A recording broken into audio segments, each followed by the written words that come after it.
Hey there, nation. Welcome to the show. We help you to play miniatures wargaming on a budget. It is I, Commander CheapSkate, and now it's time for another edition of the Ninth Saga. This is our series of Ninth Age battle reports. This is a 5,000 point battle report that is fought between my friend King Khalifa with his Schwarzwald Free Companies, the Empire of Sonnstahl, versus my army, the Legion of the Hellmouth, which is a Warrior of the Dark Gods of Change army. And once again, before we even start with the battle report, I do have to apologize for the delay of the battle reports on my channel for this past month. A lot of crazy stuff has been taking place in my personal life during the month of June. In both terms of good and both bad things. I had a lot of personal things that I deal with that are negative, but also a lot of good things that happened as well, such as vacations and checking out Comic-Cons and that kind of thing. So I apologize, just kind of stacked up on me. Didn't really get a chance to get any games in, and therefore not really many battle reports were able to take in. But I was able to get a game in pretty quickly with my friend King Khalifa for the Ninth Age, and so hence we are with our 5,000 point battle report. So without any further ado, ladies and gentlemen, we're going to play some background music. You guys can check out the army list that we brought for this one. You can pause at your free time and take a look exactly what we got going. Let's get this on.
Alright, and that takes us directly into deployment. As you can see on this, we're fighting on a 4x6 table. We got a few pieces of terrain scattered about. We got a town left-hand corner. We got some forests and some hills as well. And as you can also see on this battlefield, I am deployed on the near side of the board. My opponent, King Khalifa, is deployed on the far side of the board. So as you can see, my buddy King Khalifa runs a pretty interesting army. It's very, very devastating if you basically charge on it head-on. It's kind of like one of those like super huge horde-type armies they kind of built together. So that is the reason why, if you notice, all my guys are deployed right here in the right-hand flank. And that is because I was taking a look at that huge line of stuff that he has, and I realized that charging directly head forward into his army was a bad idea, so I decided to use the one thing that he wasn't able to do, which is maneuverability. Yes, he's got a lot of horde formations, he's got a lot of units, but unfortunately if you strike from a flank when you're fighting against my buddy King Khalifa's army, it's pretty devastating for him pretty quickly. So that's what I decided to do here. Went with kind of like a dive flank where I lined up all my forces on the right hand side, so that way I can kind of storm over and kind of take him out on the right hand flank. So you can see here, right, pretty much my entire army is located right here in the lower right hand corner. I got my second sun's taking point, as well as the sign of self on the left hand side. Right behind that huge unit of cavalry, right behind that is that huge brick of warriors of Wasteland Warriors. Those guys are all marked up with marks of change. They also got the nine-tailed standard, the banner of speed. So those guys get 6-inch move rate, which is pretty good because most of my armies move pretty much with fast movers. On the left hand of them, of course, where they Gestalt the Power, which is my Mauler Chariot. On the left hand side, we got Lord Tremendous, the Harbinger of the Nine Ages. That's my Demon Prince, who's also marked out for alchemy on this one.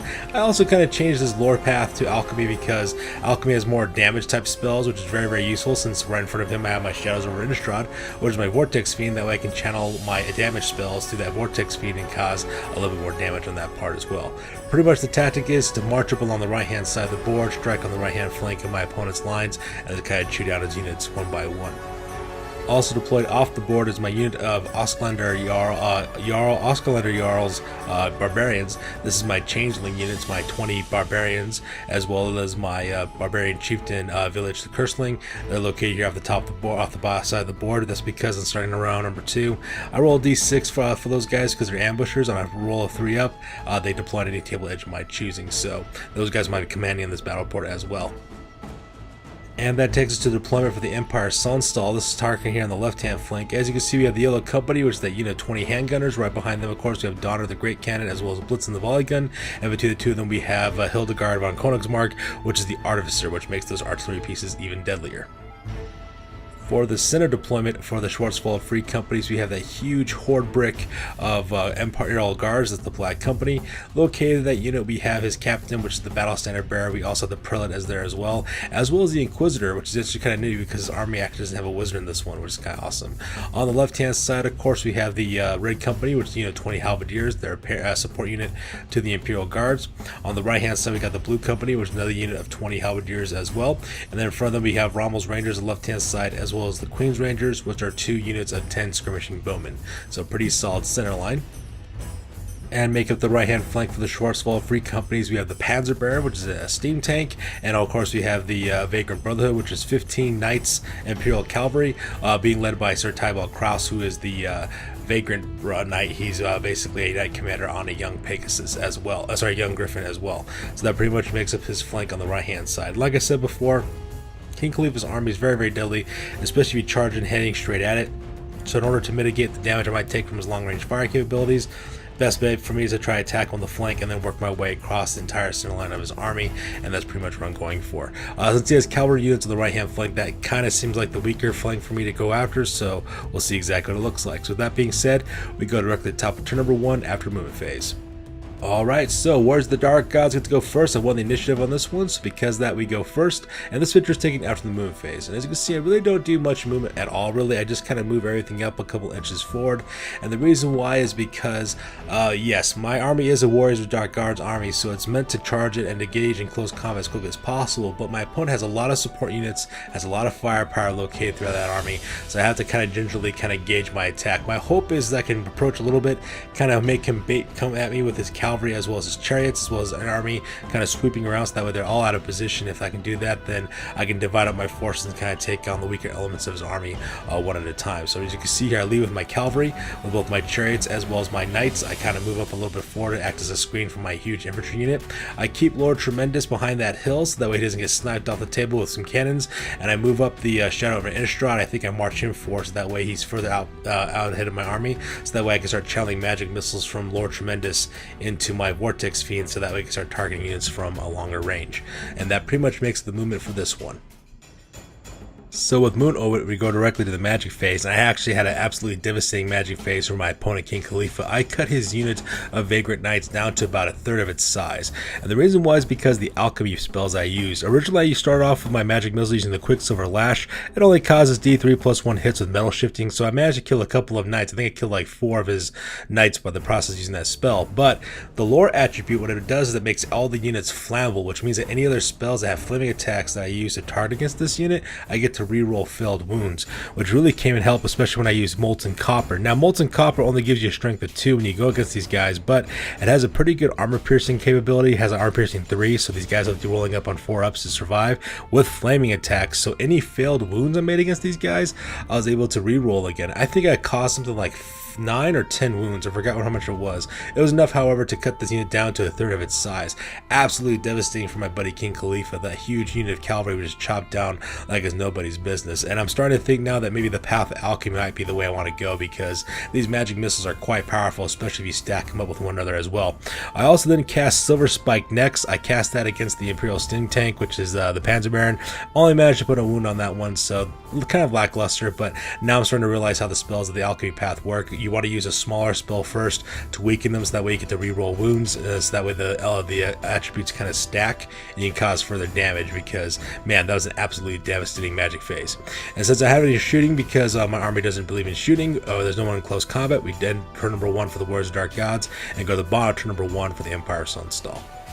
So that takes us to the bottom, turn number 1 from the Empire Sonnstahl. And this picture is taken directly after the movement phase. As you can see in this photo, my buddy King Khalifa just had to reposition his entire army and get them out of the carefully planned formations they originally had, as they kind of swoop a little bit from the right hand side to head directly to my area of the flank. And that's pretty much what I was trying to go for. The reason why is, like I said before, King Khalifa's army is very, very powerful if you take it on in a forward position. But if you attack from the flank, it throws his entire formation out of line. It also kind of ruins his his battle tactics that he's going for as well. So you can see that a lot of his units are kind of put out of position. He had to move up his steam tanks, his cavalry to act as a screen. His infantry units are not be able to engage as well as they were meant to, so that way they can't really engage and then flank with the support units. At the same time, his cannons and his handgunners are out of position to open fire my army. He can still fire his great cannon Donner, but his volley gun, for example, is totally out of position, totally out of range as well. Same thing with his handgunners, and of course his archers can't screen attacks like they were originally meant to. So I basically had to my friend King Khalifa basically had to rewrite his entire tactical strategy to take me on in this battle report, which was what I was kind of aiming for in the first place. So you can see that he's kind of swooping around to start heading toward my position. Here's a close-up of his main lines of his cavalry as well as his tank taking the screening position in the front. And the main thing I want you to focus on are those 3 units in the back there, which are the 3 infantry units, which is the Imperial Guard and 2 support units of halberdiers. As you can see now, they're totally out of position to do any fixing and flanking attacks whatsoever, so that was kind of rough. And same thing with Rommel's Rangers and the Queen's Rangers. They can't really effectively screen their units like they're able to in the past, so because of that, it kind of puts them out of position. I also forgot to mention, he did use his orders in order to make these guys move forward. He basically used on the double, which gives them +2 to their movement as well, so that was pretty advantageous for him. And as you can see in the backfield here as well, he had to reposition his handgunners as well as artillery pieces, so that way they can start engaging my targets. But like I said before, by attacking from this right hand flank, I put his handgunners and volley gun totally out of commission because there's no way I'm within range of those guns, so that kind of helped me out as well. Donner, however, which is the great cannon, will still be able to target stuff, but at the same time though, he won't get as much firepower fixed on my army as he usually does. So that pretty much makes the move phase on this one. During the magic phase, it's pretty lackluster for my opponent. That's because the only wizard he has in his army is a prelate. He was only able to get out his blessings, but I was able to dispel almost all of his different blessings that he tried to get off, which is kind of helpful as well. However, he did give his knights as well as his knight commander, I forgot the name of the blessing, but that's the one that allows him to reroll failed wounds in close combat. So pretty lackluster magic phase for him. So with magic phase over, we go directly to the shooting phase. And in the shooting phase, the combined fire of both the Panzer Baron as well as Donner the Great Cannon managed to put my Mutilated Vortex Beast out of commission, so now my Shadow over Innistrad is dead. It's kind of sad because I was hoping kind of put him in a flanking position where he could use his Wave of Change abilities to cause some disruption with using Fear to -1 to leadership, so when I engage in close combat, I was able to disrupt my enemies as well as cause them to break, but unfortunately best laid plans and all that jazz. And the combined fire of the twin skirmishing Bowman was able to kill one of my Stormlords, which is kind of not really all that important. So that being said, there's no close combat, so because of that, we go directly top of turn number 2 for the Warriors of the Dark Gods. Alright, so this is the top of turn number 2 for the Warriors of the Dark Gods after the move phase. First thing that I decided to do is start charging in my units. I set in my cavalry unit first, my Wasteland Knights, my second sons. I charge directly into the Vagrant Brotherhood. The idea is because there's only 5 knights in that unit, my hope is to fight those guys, destroy it, and overrun, or just cause them to break and then overrun anyways.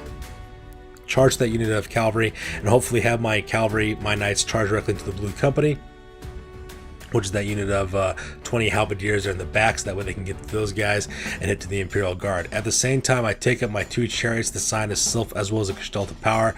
I move them up in a flanking position so that way they can protect the left-hand side of the knights from the Panzer Baron, so the Panzer Baron will have to directly engage those chariots and before it engages into my Wasteland Knights as well. I also march Lord Tremendous. I have him fly from the back of the hill to the other side of the Chaos Knights, so that way anybody who tries to shoot over the Great Cannon will suffer some hit penalties. At the same time, I also decide to fall back, turn, and as well as move up my Stormlords from behind the hill. The idea here is that I'm trying to go for like a 3-prong attack to my cavalry as well as Lord Tremendous and my chariots attacking from one direction, so they're on the right hand flank. I'll then swoop and button hook around my Stormlords to attack from the bottom here on the left hand side, so that way they can attack those archer units as well as hit up that unit of Imperial Guard. And if you notice in the very far back, I also deployed my unit of Barbarians, which is my Changelings. I rolled up a 4 when they came from the ambushing rule, so they popped right then along the flank of the Yellow Company, which is that unit of 20 handgunners as well as the artillery pieces, and hopefully catch my enemy in a double envelopment and then have them completely surrounded and just take my time and destroy them. So that pretty much makes it the movement as well as a tactical scheme that's going on for this battle report. Here's a close-up of my cavalry elements taking up both blocking positions as well as charging positions, so that way they can destroy my enemy in close combat. And here's a close-up of my Stormlords kind of moving around trying to maneuver around, go for a button hook around that hill there, so that way they can start engaging down on the left-hand side of my opponent's lines. And here's a picture of my changelings as well as village to curseling popping up on the back end here, planning on taking out those artillery pieces as well as those handgunners and try to finish those guys off very quick with my Jarl's barbarians. During the magic phase, that exactly wasn't all that impressive. During the magic phase, I managed to put Silver Spike onto that Imperial tank again, managed to put 2 more wounds on top of it, which is actually pretty awesome as well. I also used my Quick Silver Lash spell against the unit of the Blue Company. Unfortunately for me though, only killed 1 guy, and the rest of my spells are pretty much dispelled by my opponents, so that was kind of rough. So with the magic phase over, we go directly to the shooting phase because my army has units that shoots now. And the first thing that my changelings do is they take their tomahawks and throwing weapons and throw them directly into the Yellow Company. Managed to kill 7 of those guys off those handgunners. They fell to panic chest and ran some like 8 or 10 inches. I forgot which one it was. Ran to that forest, had to basically run away as quickly as they possibly could. And that leaves my opponent's artillery open for charging with my infantry unit, which is what I was kind of going for anyways. So it's pretty awesome. Once again, the ability to use barbarians having an ambush and using throwing weapons, totally invaluable for Warriors of the Dark Gods army because everything pretty much moves pretty slowly. And in the combat phase, my knights had no problem whatsoever just curb stopping those knights. I was able to kill off the knight commander as well as overrun and destroy what was the remainder of the Vagrant Brotherhood. And because I overran those guys, I charged directly into the Blue Company as well, so I'll be able to go through those guys pretty quickly. My idea here is to have these guys kind of chew through the Blue Company, take them out, hopefully I can either flank the Imperial Guard, which is located on the top of the screen, or charge directly in front, so that way I can start engaging that unit and taking it apart as well. My hope here is to avoid contact with that Imperial steam tank because that thing just kind of tar pits units down, and that's pretty much what I'm going for. So that makes it the combat phase for this one. So that being said, we go directly to bottom turn number 2 for the Empire. And as you can see in this photo, pretty dramatic movement done by the Empire Sonnstahl. King Khalifa takes his 2 units of archers and puts them in blocking positions in front of my chariots. That way my chariots can't engage his Imperial Guard, so that was pretty smart on that part as well. At the same time, he also fails to rally his handgunners. So his handgunners run something like a 7 inches, so now they're in the middle of that town, so they can keep on running. And also in the back, he rearranges artillery pieces to take aim at my changelings. It is kind of difficult, especially that volley gun goes off, because, you know, that thing gets so many shots. But at the same time, I also have the Charm of Cursed Iron. I get a 5 ward save against artillery fire, so hopefully that'll kind of save that unit from being chopped into pieces. Here's a close-up of his archer units, kind of taking out blocking positions to block my chariots from preventing them from charging to that Imperial Guard unit. And here's a close of the backfield. First thing that he does, he takes his Red Company and turns them 180 degrees, so that way they can start engaging the changelings at the same time and provide some support for those artillery pieces. And both of those artillery pieces turn to face my unit of barbarians and take those guys out as well. So that's pretty devastating. And here's a close-up of the Yellow Company still running away, trying to save themselves after having the most of their guys being butchered by throwing weapons from my barbarians. So with movement phase over, go directly to magic as well as shooting phases. Magic was kind of a wash for my friend King Khalifa because I was able to dispel all of his spells, but during the shooting phase, however, that Hellblast, that volley gun opened up onto my unit with 24 shots. Luckily for me though, that unit had the Charm of Cursed Iron, which is like a 5 ward save. I managed to roll out of the box and only lost 5 of my barbarians in the process of that shootout. So once again, that magical item, the Charm of Cursed Iron, a total lifesaver, especially if you're relying on ambushers like I am for my army. So that pretty much makes it the shooting phase on this one. And during the shooting phase, the Panzer Baron takes aim with a steam cannon, opens up the Lord Tremendous, but luckily for me, I have the Lucky Shield. I was able to ward save that attack. Now the Lucky Shield is just a normal shield, but you know, it was used what it was designed for. I have the Lucky Charm on my guy too, because pretty much we were always worried about him getting cannonballed off the table, but I've taken some magic items to kind of mitigate that, and that Lucky Shield is worth every single point that you have to pay for it. During the combat phase, my Chaos Knights shoot up some like 11 or 12 of the Blue Company halberdiers and managed to make those guys break. In the process of doing so, they managed to kill, I think, 1 or 2 of my knights. I forgot how many they killed, but they basically had to break and flee. I pursued, I ran them down. I ran forward about 11 inches, which is actually kind of nice because it puts me in a nice little flanking position to take out that unit of Imperial Guard there on the left-hand side. So that pretty much makes the combat phase. With that being said, we go directly to top of turn number 3 for the Warriors of the Dark Gods. Alright, so that takes us directly to the top of turn number 3 after the movement phase. As you can see in this photo, pretty much I just start moving my troops to start heading towards the center line to where his Imperial Guard are pretty much located at. First thing I do is I charge a couple of my units. In the back there, I charge my Barbarians into the volley gun, so that way I can take that on close combat and get rid of that artillery piece, because that thing is absolutely terrifying. At the same time, I also charge my Gestalt of Power, which is my Mauler chariot, as well as my Sign of Self, which is my Wasteland chariot, into those 2 archer units. That way I can bypass the steam tank and not really worry about engaging that thing, because if anything gets engaged with that steam tank, it just kind of tar pits it down. At the same time, for the regular movements, as you can see in the bottom left hand corner there, I maneuver my Stormlords around the hill so that way they can start marching towards my opponent's main battle line. At the same time, in the upper right hand corner there, I march Lord Tremendous and fly directly away from the steam tank as quickly as possible, so that way he can engage the flank of that unit of Imperial Guard. At the same time, I also turn my Chaos Knights 90-degree angle, so that way they can do exactly the same thing as well. So that pretty much makes up the movement for this part. Here's a close-up of the Barbarians are charging into the Hellblaster volley gun. Sorry, not the Hellblaster volley gun, just the volley gun, so that way they can engage that in close combat and take off the table. Combat's going to be pretty easy on this one. My plan here is to destroy that volley gun, kill it with combat resolution, or overrun it, and then overrun past it directly into the Great Cannon, take out that artillery piece as well. And here's a close-up of my Lord Tremendous, as well as my Chaos, my Wasteland Knights getting ready to charge the flank of the Imperial Guard. Here's a close-up of my Stormlords coming around the bend of the hill, so that they can start charging directly into the main lines of the Empire Sonnstahl army. And a close-up of my Wasteland chariot and Mauler chariot charging into those skirmishing units of bowmen. At the same time, this photo is also directly taken to the magic phase. During the magic phase, I cast off Quicksilver Lash, and I managed to inflict 2 additional wounds on top of the steam tank, so that part was pretty cool. And by using the spells Molten Copper as well as Silver Spike, I was able to finally finish off the steam tank, inflict the last 4 wounds needed to take this thing out of action, and manage to destroy it, which is pretty awesome as well. So once again, Path of Alchemy, very, very powerful, especially against heavily armored units. I'm starting to fall in love with this spell lore because of all the magic missiles that you can throw, so that part is pretty awesome as well. Since there's no shooting because my Barbarians engage in close combat, we go directly to the combat phase. And my 2 chariots just kind of blast right through those 2 units of archers like it's nobody's business. Pretty much I killed about half of the guys just with impact hits alone from both of my chariots. Combined attacks from my mounts as well as the riders managed to finish off the rest of those bowmen. They kind of defeated them with combat resolution alone. Those 2 units had to auto break. I overran with my chariots of course, and then cut those guys down. So this is where they're now positioned at now.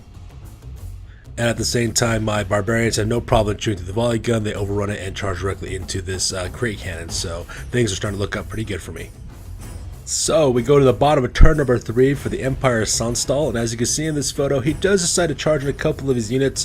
First of all, he takes his Red Gut Company, charging directly into the flank of my Changelings, so now I'm kind of like stuck in a pincer attack, but that's okay, so long as I can destroy that Great Cannon, and hopefully I'll be able to turn the tides and destroy the Red Company at the same time, and keep on going.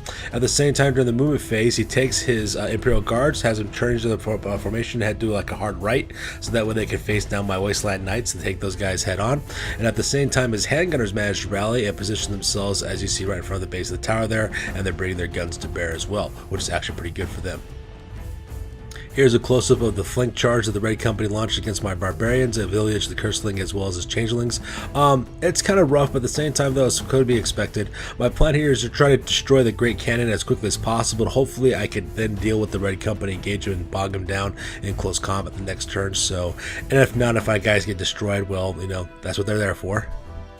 And at the same time, here is the unit of his Imperial Guard turning to face my Wasteland Knights, which was what I was not expecting. I was expecting my opponent to kind of stay put, was what I was hoping for, so that way I can charge at him with my chariots, and at the same time do a combined charge of the flank with my knights as well as my my Demon Prince. So now my plans are kind of like stuck in a little snafu. I think my Wasteland Knights could break this unit. Same thing with Lord Tremendous, because they're very, very powerful. They're very, very kitted out. So hopefully, if I charge these guys and do engage them in close combat, I'll be able to take him out, but you know, who knows at this point, because those guys are Imperial Guard and armed with great weapons.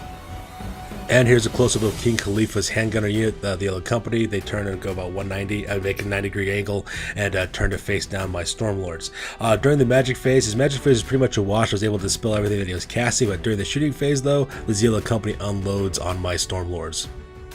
And they managed to kill 6 of my halberdiers right off the bat, so about a sixth of my unit is now down, which is kind of rough. But at the same time, though, I am dealing with handgunners, and those guys are pretty tough. So now I'm thinking about redirecting my chariots and having to deal with those handgunners, because my stormlords have a long way to march across the battlefield to engage King Khalifa's forces, and if they're being shot at every other turn with those handgunners, it's going to make short work of my guys pretty quickly. So I'm gonna have to start coming up with some tricks to deal with that unit. And during the combat phase, got pretty brutal here for a little while. I actually managed to kill off the Great Cannon Donner, so that wasn't such a big deal. However, those halberdiers managed to kill about 4 of my barbarians at the same time. I managed to kill 3 in counterattacks, and it ended up being kind of like they won combat. But unfortunately, luckily for me, though, I passed my leadership test. I did do quick combat reform, having face off against each other, so now I can bring my full bear of combat against the Red Company. I'm looking forward to chopping these guys up, because my man can fight extra ranks and he can't. So it'd be kind of to see exactly what happens on that part. So I'm pretty confident that my guys can make short work of these Red Company guys. So that being said, we go directly to the top of turn number 4 for the Warriors of the Dark Gods. Alright, so that takes us directly to the top of turn number 4 for the Warriors of the Dark Gods, and this picture is taken directly after the movement phase. And as you can see, I charge a couple of my units in. First of all, I send my Mauler chariot, the Gestalt of Power. I have it charged directly to the Yellow Company handgunners, because I need to chop those guys up because they're causing problems, so now they can't shoot at my units anymore. At the same time, I charge in Lord Tremendous as well as my second sons directly into the Imperial Guard of the Black Company. I'm thinking that between Lord Tremendous's attacks as well as my my Wasteland Knights, I'll be able to make short work of these Imperial guys. If nothing else fails, if I can't break these guys in combat res and wounds and things of that nature, I can at least kind of bog these guys down, so that way my other units, which are my Wasteland Chariot as well as my Stormlords, can get off rear charges onto the formation and get them in a kind of like a pincer attack, which is kind of pretty much my hope. I'll try to keep this unit of Imperial Guard located where they're at, so that way I can take them apart. And here's a close-up of my Barbarians still engaged with the Red Company. Looking forward to killing some halberdiers here in a little bit. And here's a close-up of Lord Tremendous as well as my second sons engaging into the Black Company. So I'm looking forward to this combat and taking these guys out and having them destroyed. So that part is looking pretty good. And here's a close-up of my Wasteland Chariot, the Scion itself, as well as my Stormlords making their way directly to that unit of Black Guards of the Black Company, so that way I can check those guys out. And here's a close-up with the Gestalt of Power charged directly into that handgun unit, planning on taking them out. Unfortunately for me, during the magic phase, it ended up being a wash. I only managed to get off 2 dice. Got like snake eyes, so because I don't get any magic phase on that part. And since my guys are engaged in close combat, there is no shooting phase, so we go directly to the close combat phase. And as you can see in this photo, things did not go according to plan during the combat phase. Literally WTF on this part. So I do manage to kill a fair number of the Imperial Guard. I managed to kill 7 of those guys. However, the Imperial Guard managed to kill 3 of my Wasteland Knights. So now I'm only down to 5 guys located there.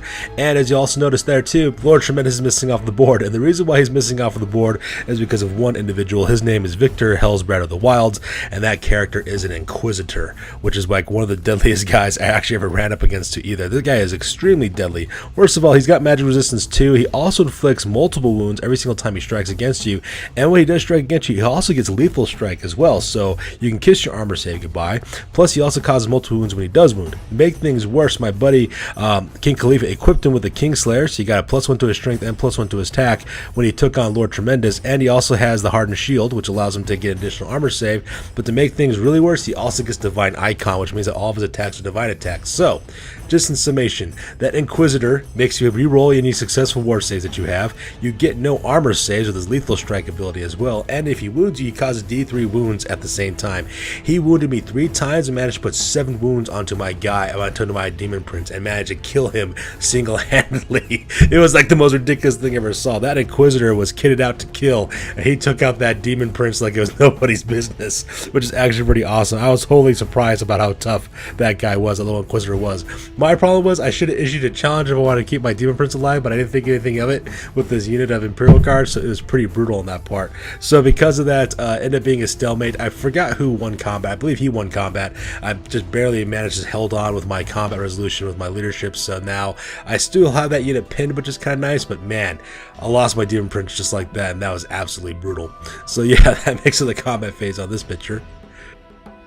And the Red Company are no slouches either. As you can see in this picture, I managed to kill 5 of those guys, but they managed to almost cut my unit of barbarians in half. These guys are swinging for the fences at this part. So I thought this combat was going to be pretty simple because I was using barbarians and I also have a character as well. But nope, these guys were not going to go anywhere. They held their ground and managed to chop up my guys. In fact, if I remember correctly, King Cleve actually won combat on this one, and I just managed to pass my leadership test to keep from breaking. So things are not looking good for my barbarians. However, there is some good news. My Mallard Chariot, the Gestalt of Power, did manage to kill as well as break the Yellow Company and managed to run them down as well, which is pretty cool. So now he's kind of stuck here in his little village here on the left-hand corner of the battlefield. So that pretty much makes the combat phase for this one. So with that being said, we go directly to the bottom of turn number 4 for the Empire. Alright, so that takes us directly to the bottom of turn number 4 for the Empire Sonnstahl. This picture is taken directly after the movement phase, as well as the magic phase as well. As you can see, pretty much these guys aren't really moving anywhere because everything is engaged in close combat. However, during the magic phase, he did manage to get off a couple of his blessings. He got the one that gives you a 5 ward save in close combat, as well as the ability to reroll wounds, which is actually pretty devastating here in a little bit. I was actually surprised to see exactly what happened here. He gave the rerolled 2 wounds to his Red Company, so that way those guys can cause a little bit more damage in close combat, and he gave the 5 ward save to his Imperial Guard. So with that being said, we skip shooting because there's no shootings left on the board, so we go directly to the combat phase. As you can see in this photo, I managed to kill 3 members of the Red Company. I was just rolling like horribly for that, especially Village the Curseling. He has the Axe of Battle, so he has a lot of attacks, but unfortunately, I was just rolling a bunch of 1s and 2s. I was unable to cause any damage really, and so because of that, the Red Company, because they got the reroll to reroll filled wounds, managed to chop down my guys up to like I think my character and like 2 other barbarians left. I had a break. They pursued and overran and destroyed my barbarians. As you can see right here, the Red Company is now kind of like out of position, which is kind of nice, but at the same time though, I lost my barbarians, and I realized how quickly my battle plans are quickly falling apart, because originally I had the edge in this game, but now I am slowly backpedaling at the same time.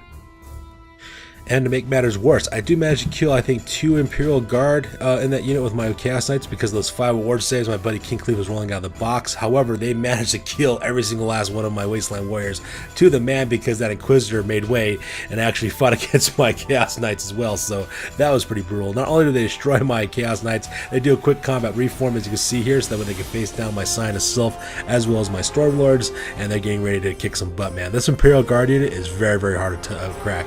They got 4 armor, they got great swords, they also got a lot of really powerful characters. They got their Prelate as well as their Inquisitor, as well as that Battle Standard Bearer and located in that unit as well. Absolutely devastating. So yeah, things are not looking good for me. I originally had this battle, but now I'm starting to realize I might actually lose this because these guys are really, really tough.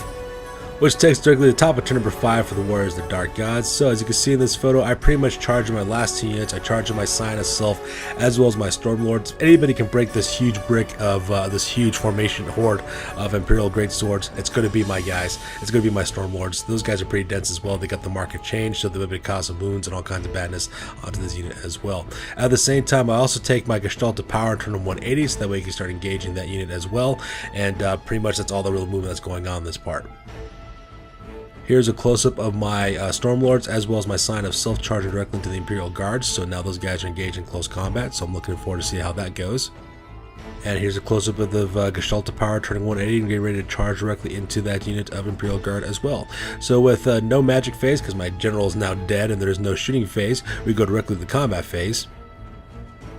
And the combat phase is absolutely bloody in that combat. Oh my god, you wouldn't believe the amount of destruction that took place. He managed to kill, I think, 7 of my Stormlords, and I managed to kill, I think, about 5 or 6 of his Imperial Guards after all the blows were kind of basically traded out and how that kind of worked. At the same time, I also lost Alcold Hellbrass, which was my Battle Standard Bearer, because that freaking Inquisitor just like lit him up like it was nobody's business. Managed to kill that guy as well. Man, those multiple wounds that Inquisitor causes in close combat, that guy is a beast, especially if you give him a magical weapon.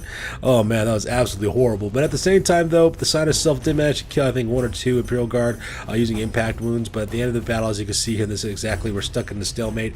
I think I won, or was it my other, I forgot. One of us won, but it wasn't very much. I think it was by a point or 2, but whatever the case was, the other guy managed to hold out and basically stand their ground. So as you can see in this photo, the Sign of Self was chopped to pieces. I lost 7 of my Stormlords at the same time.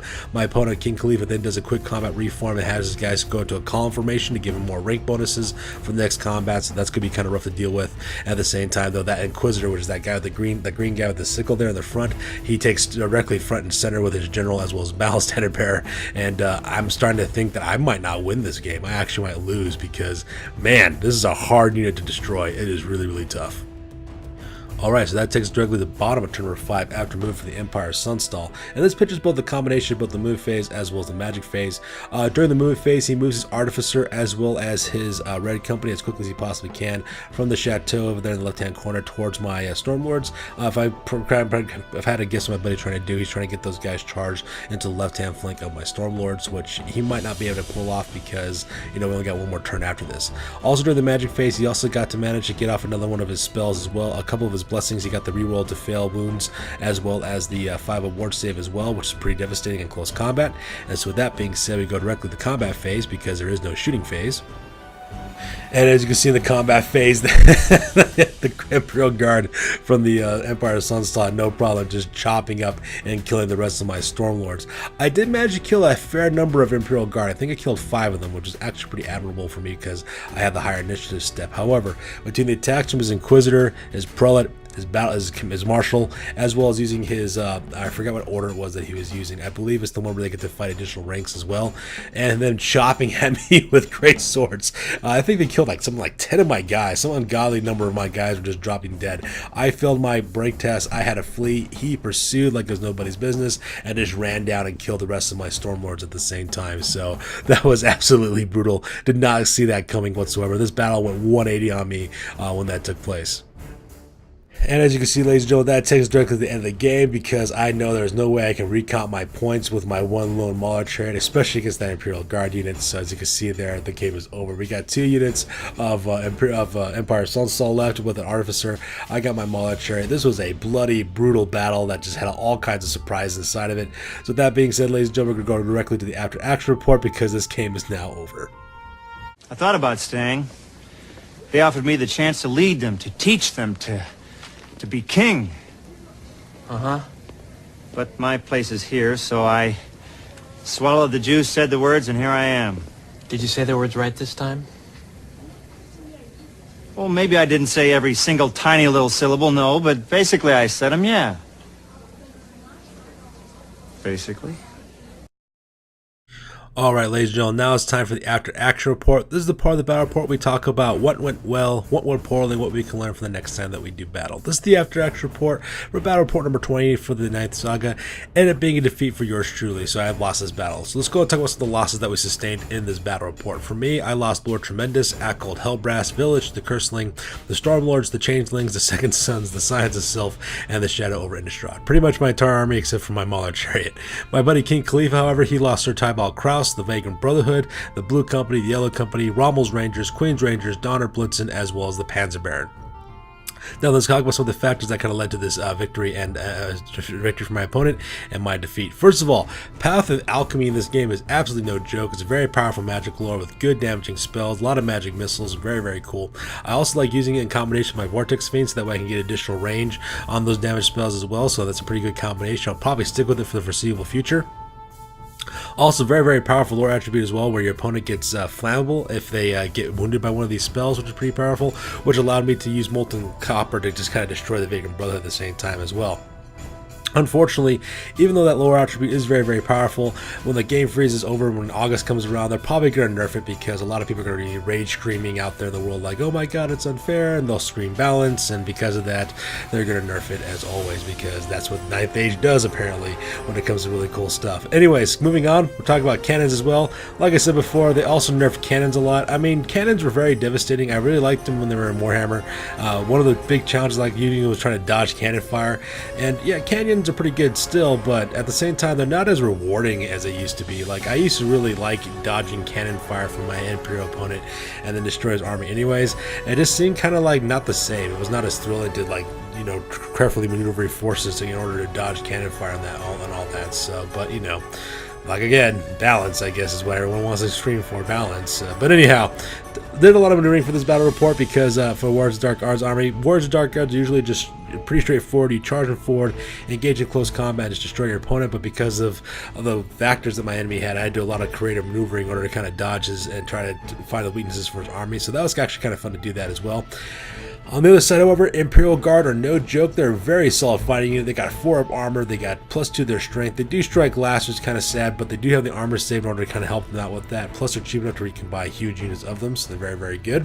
Inquisitors are downright frightening. I had no clue about how deadly those guys really were, especially the way that my buddy kitted them out with the sword of sword of kings, as well as hardened shield and divine icon. So that guy was absolutely devastating. He gets lethal strikes, D3 wounds every single time he hits you. Very, very deadly guy. I'm gonna be like trying to dodge that guy every single time I get a chance. But of course, that's assuming that they don't get nerfed as well when their game freeze goes over. Sorry about being on the nerf thing, but it kind of bothers me that they do that with these games. Secondly, it was nice to see the Southern turnaround from the battle, the pace of the way it was going. I originally thought I was going to win this battle because of the way I was having my opponent outnumbered, but my buddy King Cleve was able to snatch that victory from me, which is actually kind of cool. As always, this was a great game. It was an awesome opponent. I'm looking for the next for the rematch. As always, you guys, feel free to check out Facebook, Instagram, as well as Google Plus for all the latest and greatest for what our channel is all about. And please feel free to like, comment, and or subscribe. Sorry again, once again, for getting delayed on this battle report. A lot of crazy stuff was taking place last month, but now that everything's over with, I can probably get these battle reports out like I used to in the past. So you guys, we'll see you guys on the flip side. You guys be classy. We'll see you guys in the next one.